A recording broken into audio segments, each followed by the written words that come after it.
It's good to chat to you again. And who thought we'd be Good, talking Mark. about Venezuela? I think last time we spoke, it was about the New World Order, especially focusing on Iran and the war in Ukraine. But now we've got the leader of a country, recognized or not, it's a different discussion, captured with zero US casualties. So I'm sure there's going to be a great Hollywood movie made out of this.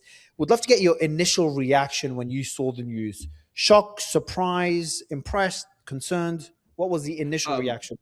Not surprised at all because the White House has been talking about this privately for months. And Trump had approved the strikes at least a couple of weeks before, as long as there was a window. So there was a lot of planning that went into these operations. I was, when I first heard in the, I guess it was late fall, early winter, that the plan was indeed to capture Maduro and bring him back to the United States. That absolutely was a surprise to me because, I mean, it's a very hard thing to pull off, and it implied a lot of internal support from the Maduro regime, from the inside circles that would be working with the CIA, working with the Trump administration. Because, obviously Maduro understands that the United States is an implacable enemy and wants him out. So he's going to be incredibly careful to try to ensure that there isn't anyone that is leaking and spilling around him. So the fact that the Americans were able to get around all of that and get all of this done, I mean, yes, of course, the American military is very capable. The special forces are very capable. That's not news. But being able to actually go in against Maduro, this wasn't Noriega in Panama. This was a big military, well-trained, well-funded, lots of intelligence capacity, supported by intelligence advisors on the ground from Cuba. The fact that Trump was able to pull that off and get him back with, I guess, a couple of Americans injured in one of the helicopters, but nothing serious, and no American soldiers killed. That's a staggering win for Trump, and of course, it definitely puts others on notice as they were writing and doing their victory lap with this fuck around, find out, FAFO. That, of course, doesn't apply to countries that can hit you back, like China, for example. China's much more taco than FAFO, but there are a lot more actors in the world that fall in the Maduro FAFO camp. And so clearly, if you're the Iranians, you're much more worried as a consequence of this. If you are other countries that are not aligned with Trump in the Western Hemisphere, the so-called Donroe Doctrine, which they wrote about in their own national security strategy, they're much more concerned. So all of those things were the immediate thoughts that I had. But one other thing I would just mention, Mario, because there's so many different angles to get into here, is it was also clear to me that this isn't about democracy. This isn't about regime change. This isn't about trying to have a legitimate government that the Venezuelan people themselves will support and care about. And that, of course, is a rather different public perspective of the United States than what the Americans have at least frequently been saying, even if not always executing on over the course of my lifetime, my professional lifetime. I want to go back to how the special forces managed to achieve that success, especially when you compare to the similar operation on the same day many years ago against the Panama leader, Manuel Noriega, which was, according to many, a success, but not even close to the success we saw now with Maduro. You said they achieved this because there's people on the inside that helped the CIA and the special forces, the military. Now, we've been talking about this for a while. Maduro is not a popular leader within Venezuela. Even the people that follow his orders are more doing it for money rather than following him as a figure, like we have in Iran and people that admire the supreme leader there. Venezuela is very different. Maduro is not Chavez. He doesn't have that same support, and the economy is in shambles. Who do you think helped the US achieve that. There's a lot of theories that the vice president, Delcy Rodriguez, even though she condemned the US, she might have played a role in this.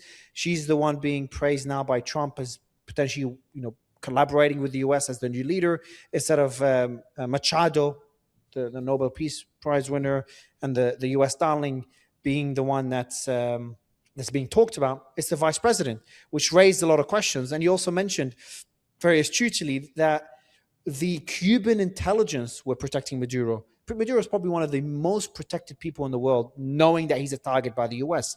And Venezuela is not, is not Panama. It's got billions of dollars of Russian air defense systems, the S-300s, the BUKs, and all these failed to bring down even one helicopter with one casualty on the US side, or at least one death. There's a few injuries. Yeah. So maybe break down on Yeah. who do you think within the military or maybe Sure. the vice president played a role in this, and to what extent and over what period of time? So first of all, you're completely right, Mario, that Maduro was no Chavez. Chavez, of course, did win a democratic election and was enormously charismatic, particularly among, sort of the working classes in Venezuela. He was very talented. He would sing, he would play instruments, he would recite poetry. I mean, he was in some ways kind of like an AMLO figure on the ground, right? I mean, loved to travel around the country and just like meet all those folks. Maduro wants to be that. Maduro is not that. Maduro has never been that. And so he is a more vulnerable target in terms of internal support. Now, over the last several months, when I first heard about the likelihood of such a mission, it was not remotely close to being approved by the White House because they didn't have information on Maduro's whereabouts. They didn't know the day-to-day, where he was, who he was with. They weren't going to get a clear shot at him being either taking him out militarily with strikes or preferably capturing him and bringing him back to the United States. That was always the preference, but both were options, and both were very early stage options. Then over the course of months, they collected a lot of information. Now, how much of that information comes from satellite intelligence, how much of it is, and from the human beings in the NSA and others that are pouring through it very carefully. Unprecedented amount of resources the United States devotes to that, to try to understand exactly what's going on, just like the US has with North Korea, with countries where they don't have any real human intelligence on the ground. Certainly some of that, but it seems pretty clear that there have been a number of CIA assets in and around Maduro's inner circle in the military. I wouldn't say, I've never heard that it's involved any of the Cuban advisors. That doesn't mean it hasn't happened, but I've never heard that. No one's spoken about that. But on the Venezuelan side, clearly the Americans were able to turn a number, not one or two, but a number of people that were close to Maduro, and they were getting excellent real-time reads on what he was doing, what he was planning, where he's going, what his patterns were, all of those things that facilitated this U.S. raid. Now, that didn't take away Venezuela's ability to engage in strikes against incoming aircraft.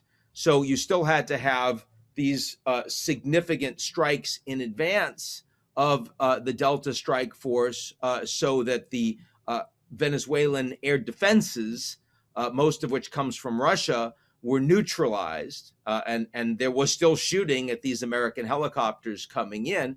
But yes, it's very clear that there was a lot of not just solid operational planning and courageousness, but and professionalism, but also support from inside Maduro's circle. Now, I am not at all clear that directly included the vice president. And what I mean by that is I personally doubt that the vice president knew in advance, here's exactly what the Americans are going to do and when they're going to strike. I doubt there was that level of trust that she was prepared to play on the U.S. team.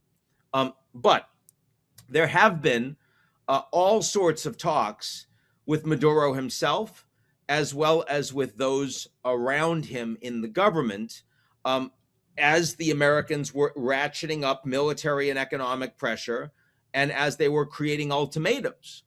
And it became clear, because the initial ultimatums included, hey, you can just leave voluntarily and you can be in exile in Turkey or perhaps somewhere else, and we can facilitate that, but you got to leave. And that was never going anywhere. And Maduro was publicly thumbing his nose at the Americans and daring them to escalate, and clearly didn't believe that the Americans were prepared to make those steps, and or recognize that as someone who had a huge bounty on his head and had been called a narco terrorist by the United States, that there was nowhere he'd really be safe if he had to leave, all of those military and intelligence supporters around him. But it is also very clear to me that Vice President Delcy Rodriguez is someone who has had more constructive conversations with the Americans, both before the U.S. military operation, and now. That what she is saying publicly, that Maduro is still the legitimate president and he has to be returned, there's a gap between that and what she is discussing privately with the Trump administration, and that the Trump administration believes that she will be much more pliable in her willingness to work with them on what the transition government looks like and on their operations, particularly on oil, but also on drugs and other issues. Now, the proof of the pudding is in the eating.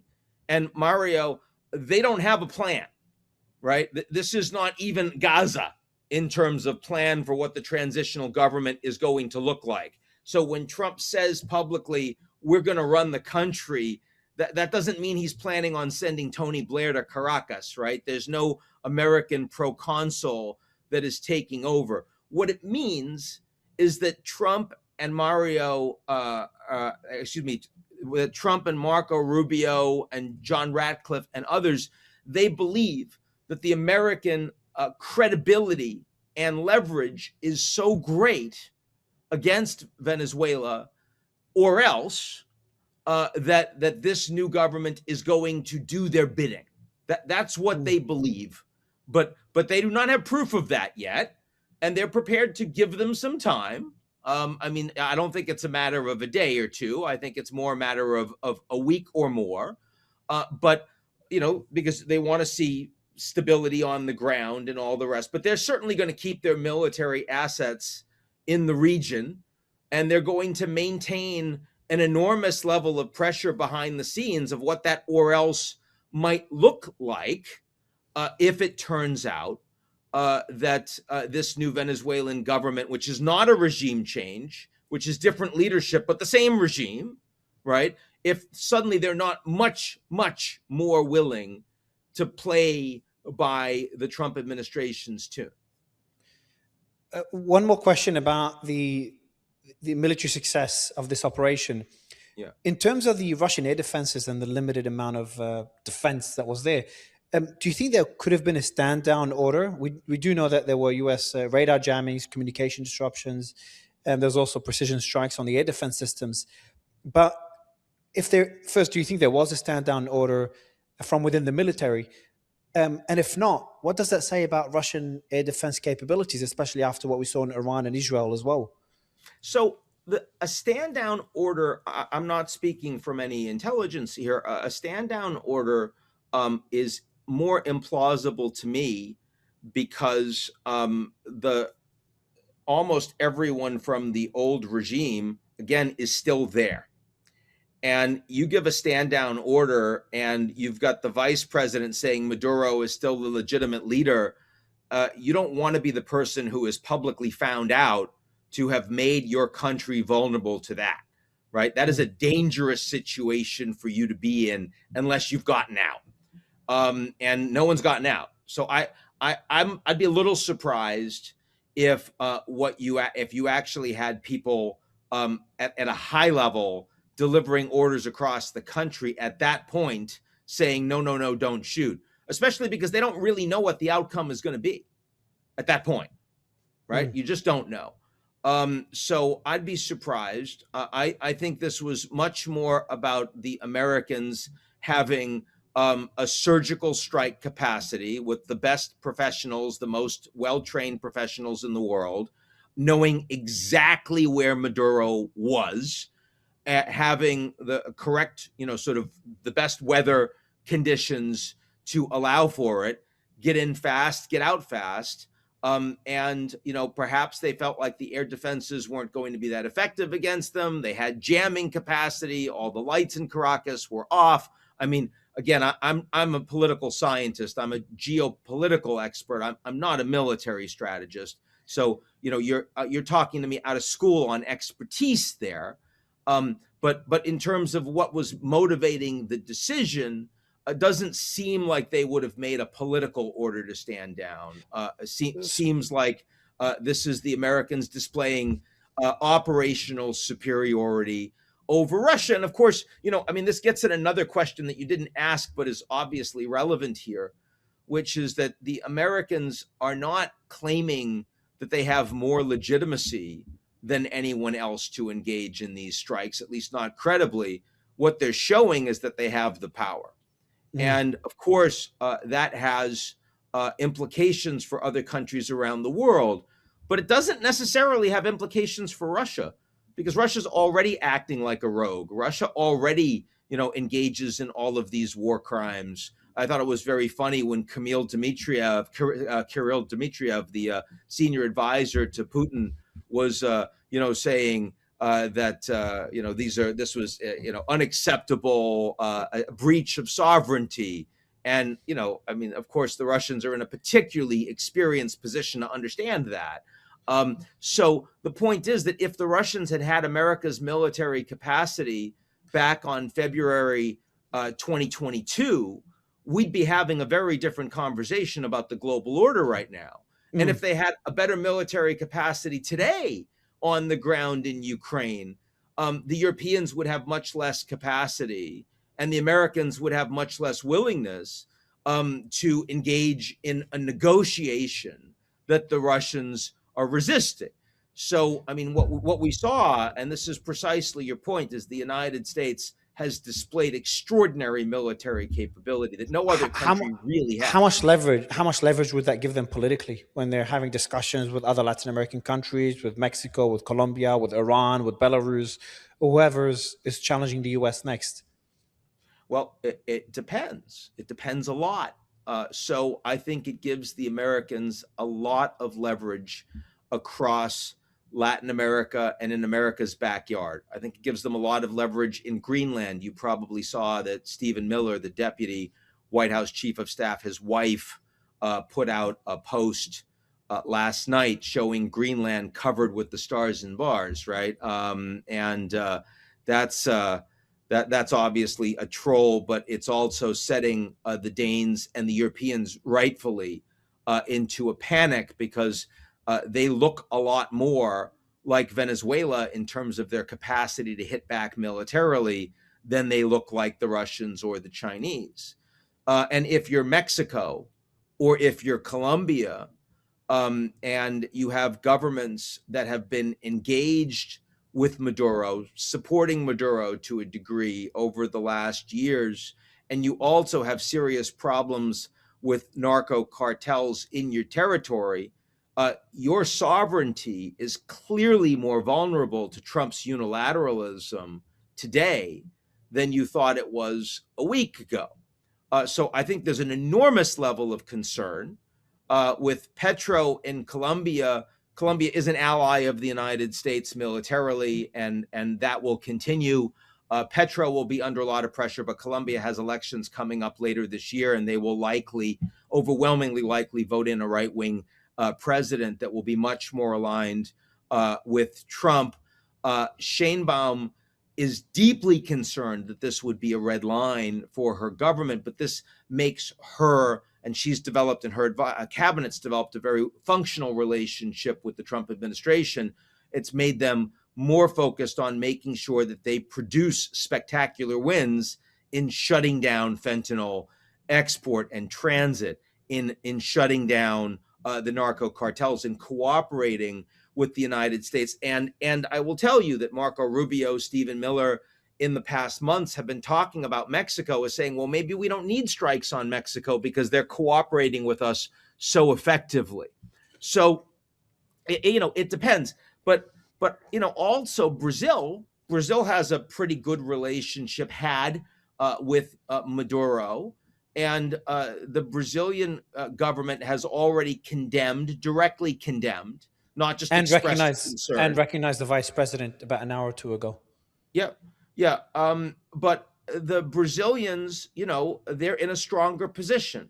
Why? Because they export a lot of commodities to the U.S. that the Americans need, and the Americans have already backed down on Brazil. You'll remember that Trump's biggest concern on Brazil was the fate of Jair Bolsonaro, who was given a 27-year jail sentence by the Supreme Court. And the Trump response was to put sanctions on the Supreme Court Justice Moraes, and it was to put massive tariffs on Brazil. Since then, there's been active negotiations. The sanctions against Moraes have been withdrawn.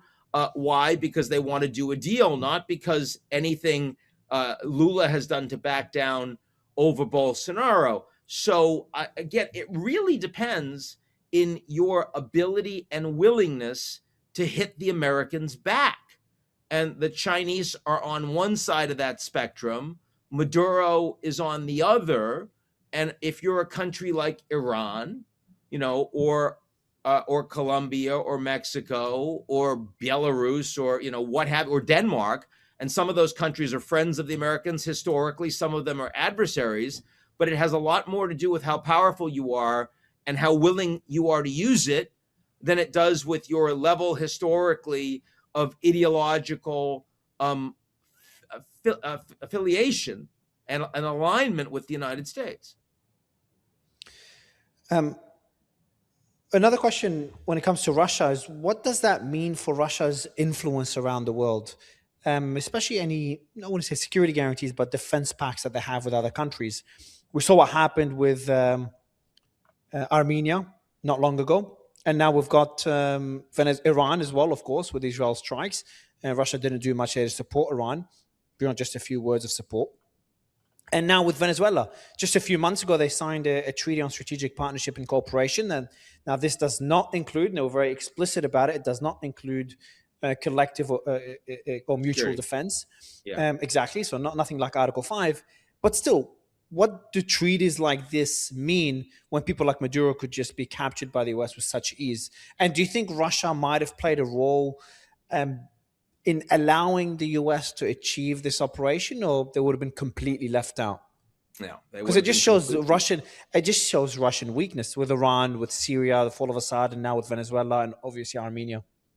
Well, it doesn't show Russian weakness with Ukraine. It doesn't show Russian weakness in his negotiations, Putin's negotiations with Trump, but it does more broadly.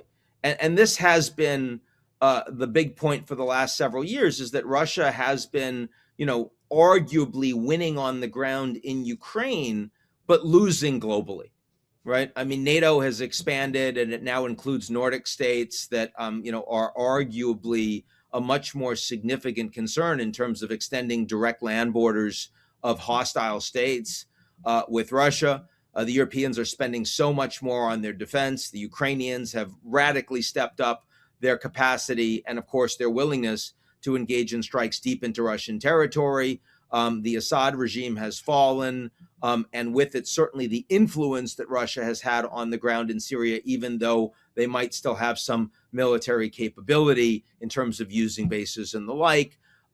Venezuela, their ally, has just fallen, and the Americans intend to take the oil. They intend to have access to the American multinational oil corporations there, which means that the Russians and their ghost fleet of tankers running from Venezuela are basically shut down as a consequence. And of course, that also means that Russia's ally, Iran, is much more vulnerable. Russia was able to accomplish nothing to prevent the Israelis and then the Americans from engaging in strikes against Iran last year. And the Americans and the Israelis are considering further such strikes. And the Americans have made a direct announcement in the last few days, which looks a lot more credible now than it did before the Venezuela strikes, which is if you, Iran, decide that you're going to use your arms against protesters, then the Americans will rescue you, Iranian people. This is there's indifference to the fact that the Iranians are aligned with and working closely with Russia. There was indifference to the fact that Venezuela has been supported by Russia or China, for that matter. China, of course, had a delegation on the ground in Caracas at the time of the strikes. They had just met with Maduro the day before.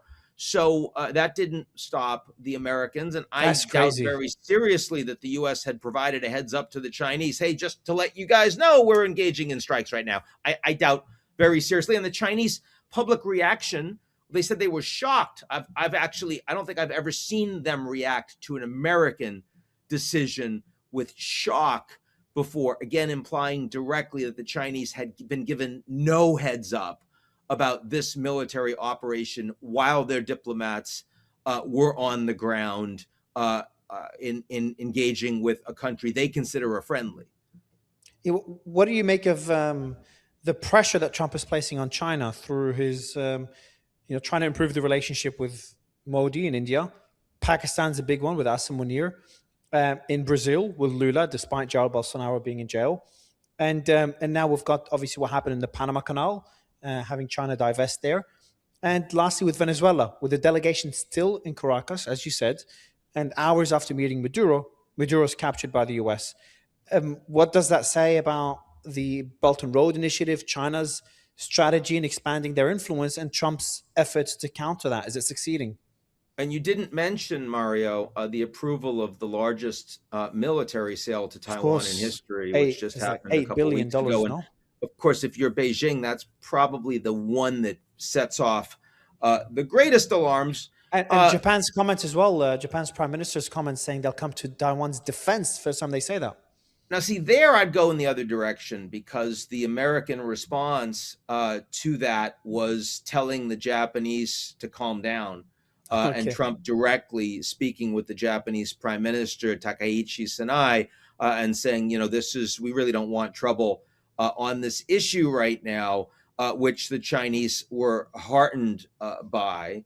The key point is that the Americans have the military leverage, but the Chinese increasingly have the economic, the supply chain, and even to a great deal the technological leverage. The global economy is a multipolar world. It's not a unipolar world. The military is more unipolar. So when the Americans are using their military around the world, there's very little that China can do, especially outside of their backyard, their immediate backyard, South China Sea, Taiwan, that kind of thing. As we've seen with recent exercises, Chinese exercises all around Taiwan that the Americans, again, did very little about. But when you talk about the global economy, China has the ability and the willingness to hit the Americans back hard. And the American response has been, okay, we're going to have a detente with you. And that includes sending you a whole bunch of advanced chips that clearly are not in America's national security interest. I mean, they're in the direct interest of Jensen Huang, of NVIDIA, so that he can sell more chips. And he lobbied effectively President Trump directly.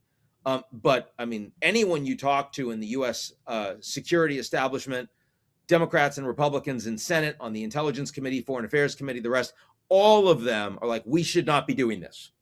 And yet, the desire to ensure that the U.S. does not have a fight with China right now is actually very high. And Trump is quite excited about, looking forward to his trip to China, I believe in April of this year, for a big summit meeting. between the two leaders. And Xi Jinping has also given great readouts of their expectations too. And TikTok and fentanyl cooperation and tariffs and soybeans and rare earths, critical minerals, all of that. But the broader point here, Mario, and this is the thing that I'm most concerned about, because so far in talking about Venezuela, the initial 24 hours looks like an American win. It might not look that way in a week or 2 weeks or a month, different story.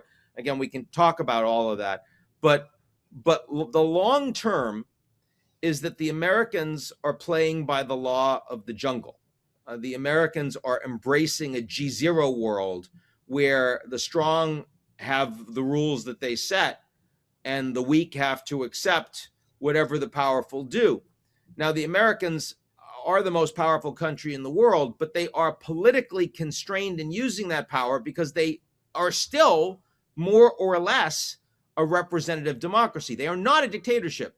Much as Trump would like to end the checks and balances on executive power in the United States on him, that is not the reality. You have a judiciary which acts independently and constrains the president. You have a military which is professional and acts as a check on illegal acts by the president. And you also have an election coming up in 2028 that the Trump is not constitutionally allowed to stand for a third term. And so, this may look great for all of this influence the U.S. has, but the Chinese are playing a long game. Xi Jinping is leader for life. He's ended term limits. He doesn't have an independent judiciary. He has a Chinese Communist Party that reports to him as the dear leader.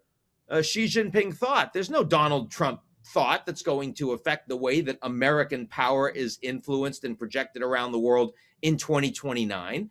And the fact that the Americans don't have a little red, white, and blue book is a deep problem for long-term ability of the Americans to take advantage of rule of the jungle. And so here, I think the U.S. is making a big strategic mistake in giving power away, frankly, to the Chinese, and giving power away to other countries that are more politically, structurally suited to the kind of world that Trump wants. Yeah, that's a very fair point. I want to make the comparison to the regime change we saw I know this is not a regime change, but the one we saw in Panama in 1989-90, Operation Just Cause. Yeah. So Manuel Noriega was, took weeks to eventually get him and capture him after he hid in the embassy of the Vatican, I think it was. The Vatican, yeah. A lot more casualties in all that the rock operation. Music to annoy him and everything. Oh yes, of course. So how would you compare this operation to capture Maduro to that of the 1990?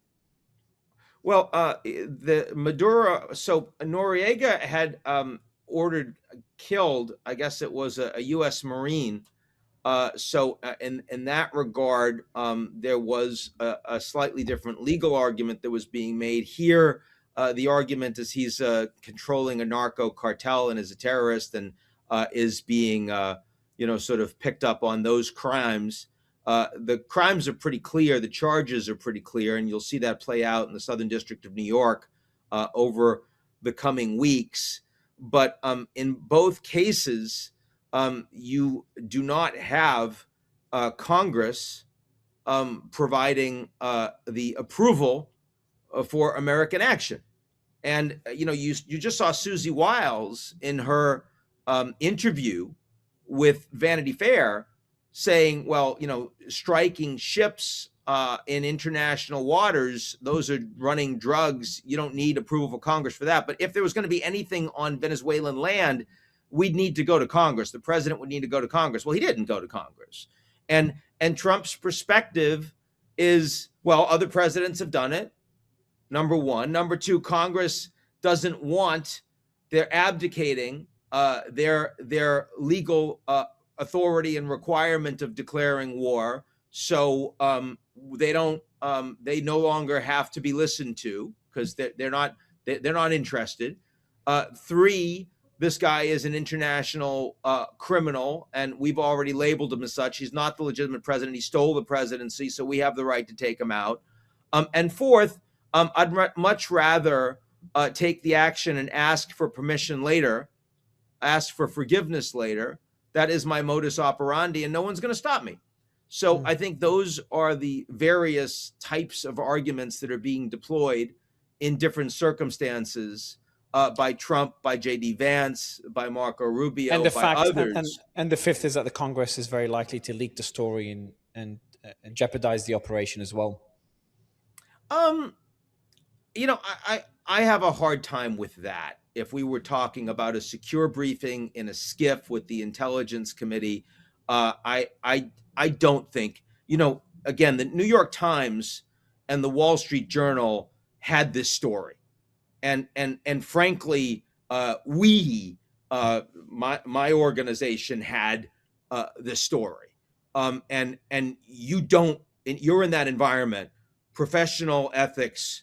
You do not leak anything that is going to make those soldiers vulnerable, that is going to put that operation in danger under no circumstances. And I certainly don't believe that senators in that environment would have been considered a viable leak threat. So I take your point, Mario. That one doesn't hold water to me. So, Ian, the next question is why? Obviously, this is not a regime change. We're seeing the vice president, part of the same regime, take power. Machado, which would have been a regime change, the opposition leader, is not being talked about to replace Maduro. Right. And if it's about oil, which it could be, Maduro did offer the US access to Venezuelan oil. He said that publicly, he said that privately. Yeah. So if it's not oil, if it's not democracy, obviously it's not narcotics, it's not drugs. What is it? What is the benefit of capturing Maduro, and that operation that went really well still risk going really badly for Trump? Why take that risk?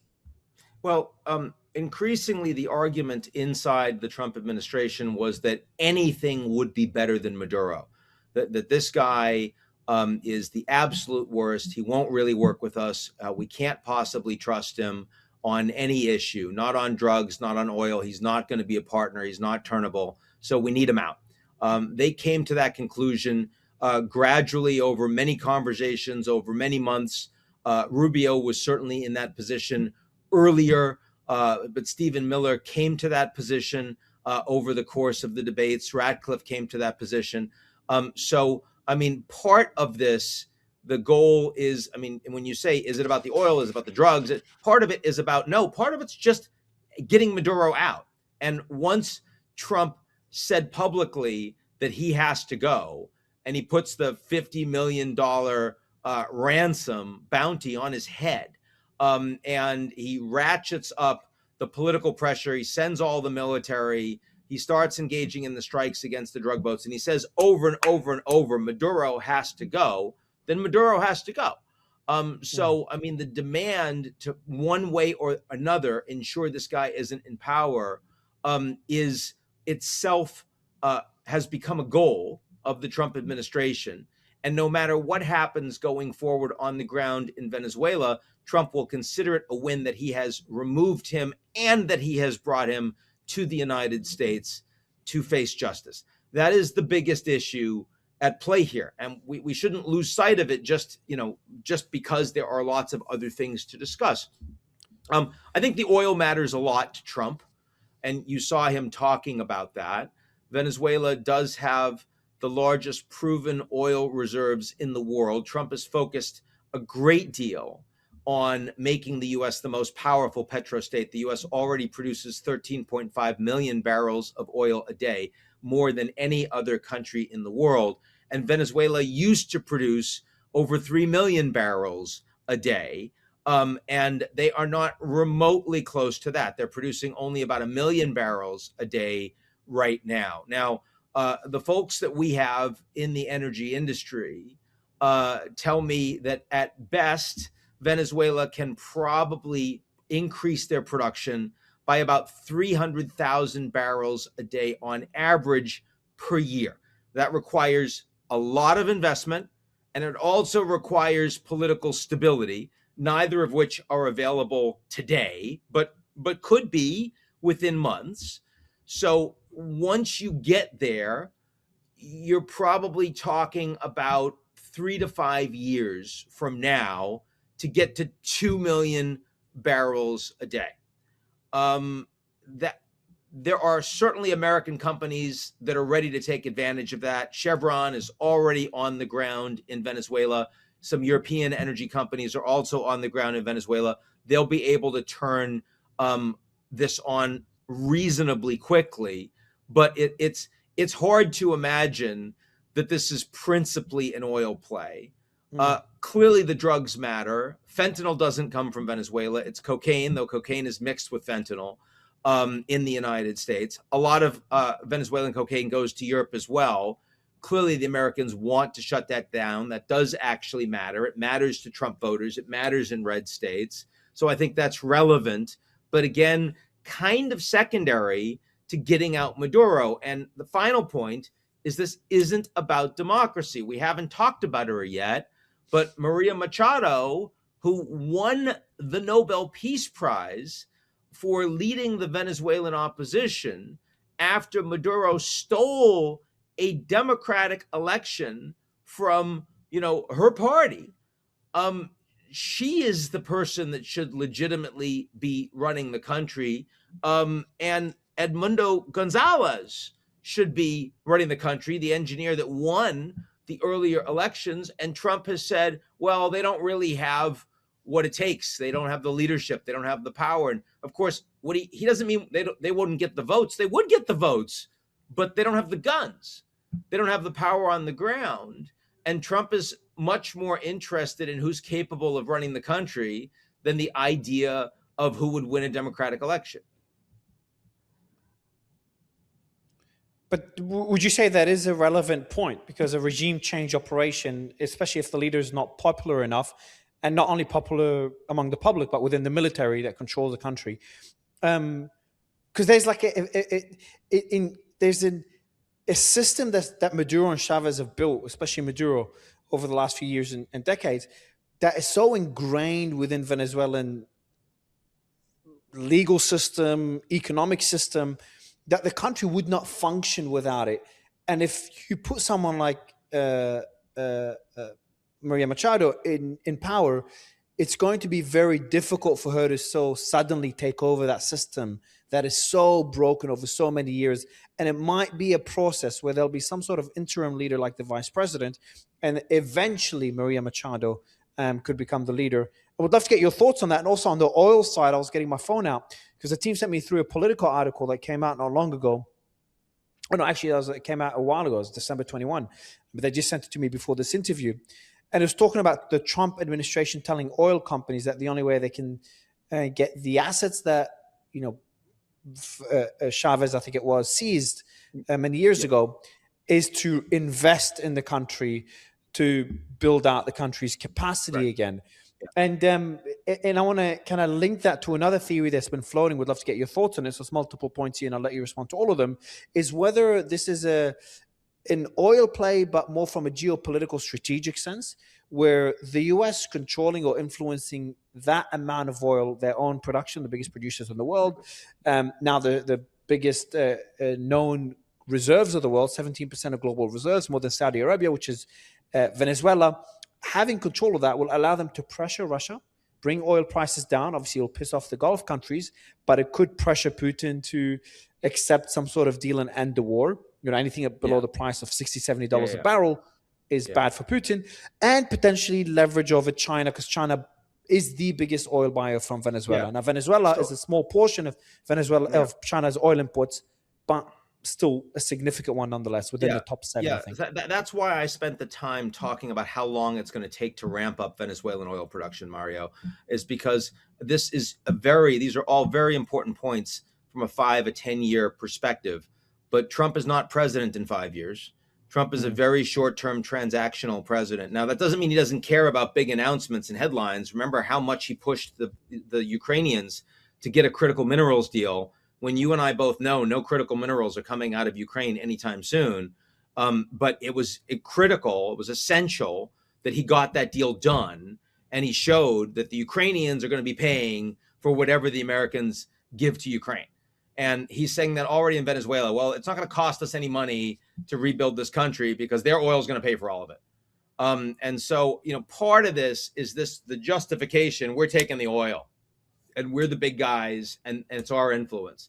But this isn't something that is going to affect the Russian war in Ukraine, because the Americans' ability to drive down the price from additional oil coming on board from Venezuela is a matter of years, right? And it's, again, once they start investing, it's 300,000 barrels a year of additional production. Once they start investing with a political process that companies feel comfortable and safe putting that money and people on the ground into. So it's quite a while. And yes, in order to make that happen, these companies are going to need to invest. And Trump will be making that argument, and then the companies will make those decisions. So that's all coming. Now, that's separate from your initial question on Maria Machado.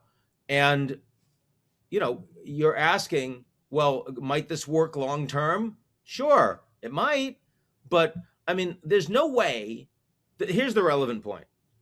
We both know that the reason this was successful is because Trump and his administration had a lot of behind the scenes coordination with members of the Maduro regime. And they provided that support in the full knowledge that this wasn't regime change, that they would still be able to run the country as long as they played by Trump's rules.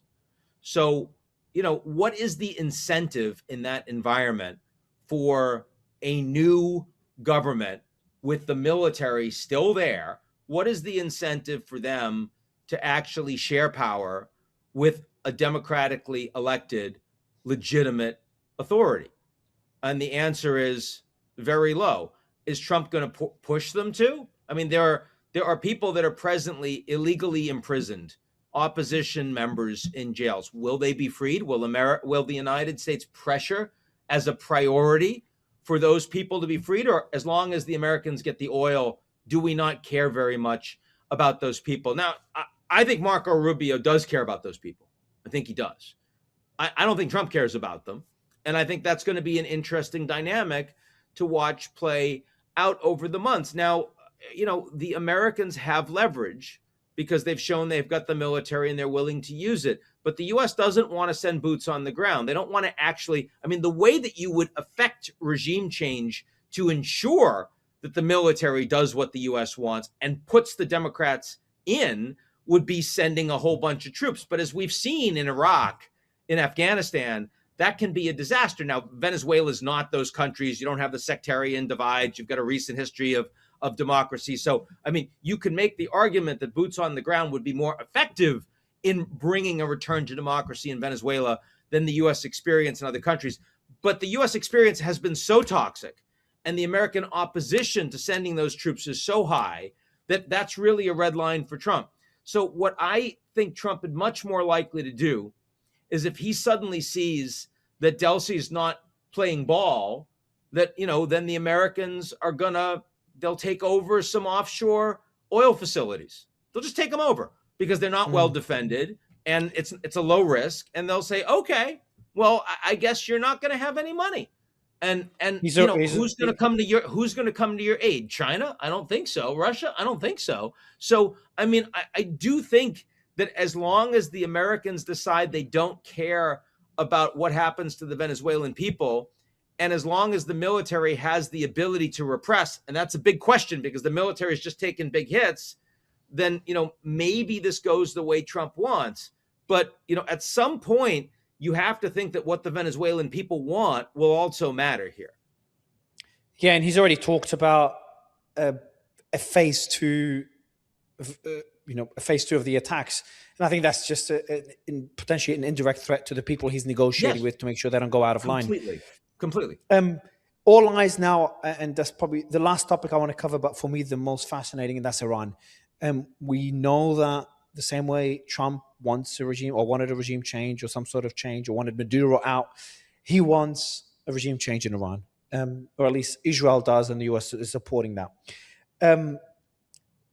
It's there's been a lot of talks about it during the 12-day war, but because of the strikes by Israel, there's a rally around the flag, and the regime, replaced all the leaders that were struck, kept their stranglehold on power.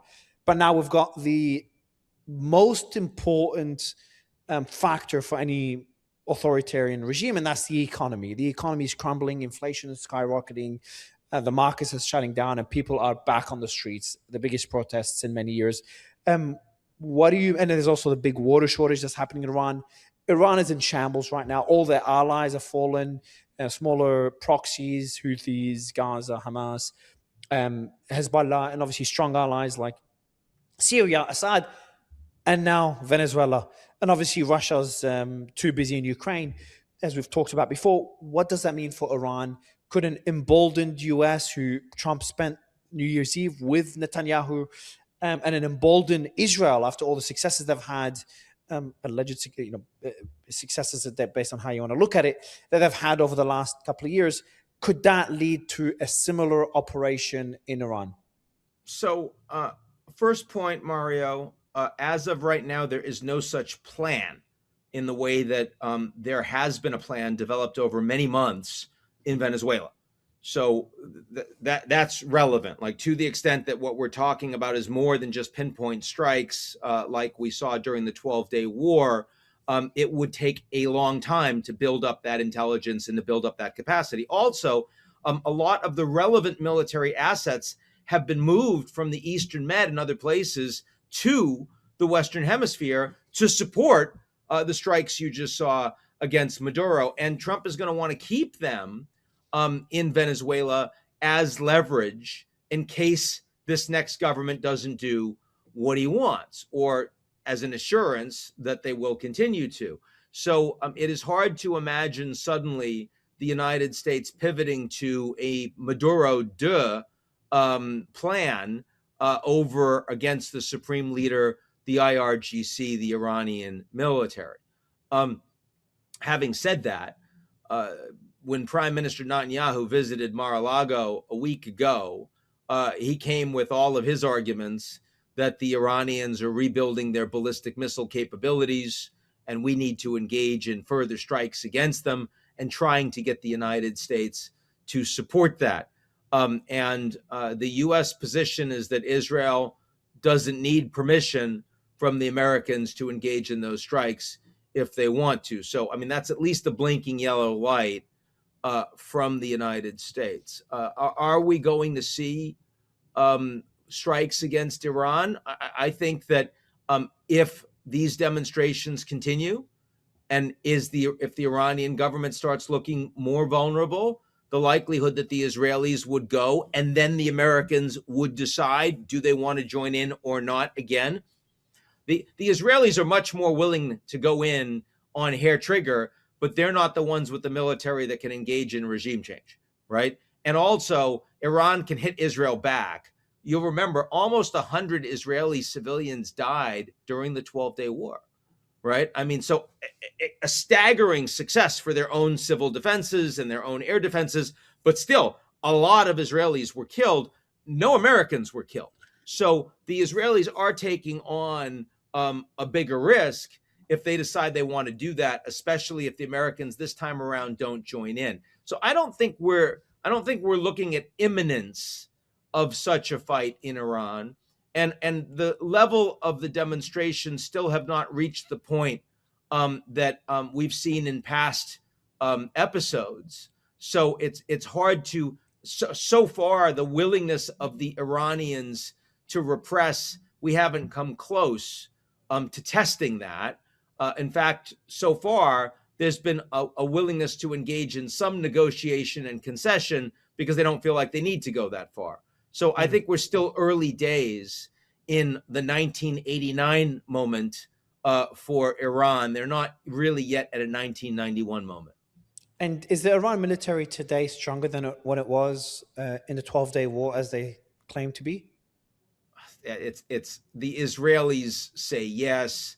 They have the best intelligence on this, better than the Americans. The Americans mistrust the Israelis on these issues. They believe that the Israelis cherry pick what they provide to the Americans and what assessments they don't provide. Not that the Israelis are actively lying about intelligence. They're not changing anything, but they're filtering selectively what they provide to the United States. So there is a grain of salt that's being taken when Bibi and others are briefing the Americans, as they do regularly. And a final question, Ian, what will be your, and a difficult one, but just it's always an interesting question to pose, and what will be your prediction on where Venezuela and Iran are by the end of this year? So last year, at the beginning of the year, my expectation was that there was going to be significant instability in Iran by the end of the year. And it turned out that I was wrong by a week, but it came for all the reasons that I had been expecting back last January, that we, Eurasia Group, had been expecting last January. I think Iran is going to be under a lot more pressure internationally, and a lot more pressure domestically. And Russia's ability to provide support for Iran is not going to be dramatically greater than what we've just seen in Venezuela. And so it's really about whether the Iranians can hold it together themselves, given that there isn't a coherent opposition in the country. In Venezuela, my base case, and it's a base case with very little confidence, is that this government, the Delcy government, is likely to be in place for 12 to 18 months to more, as there is a negotiation around what exactly elections would look like and what power sharing would look like. And Rubio and others are going to be arguing for more. And domestically, they're going to be arguing for less, or pretending to do more without doing that much. And the big unknown will be how much instability is there in Venezuela among the Venezuelan people against a military that looks weaker today, and a regime that looks weaker today and more vulnerable than it did a couple of days ago. That's the big question. Ian, always appreciate your time. Thank you. Thank you, Mark. Great to be with you.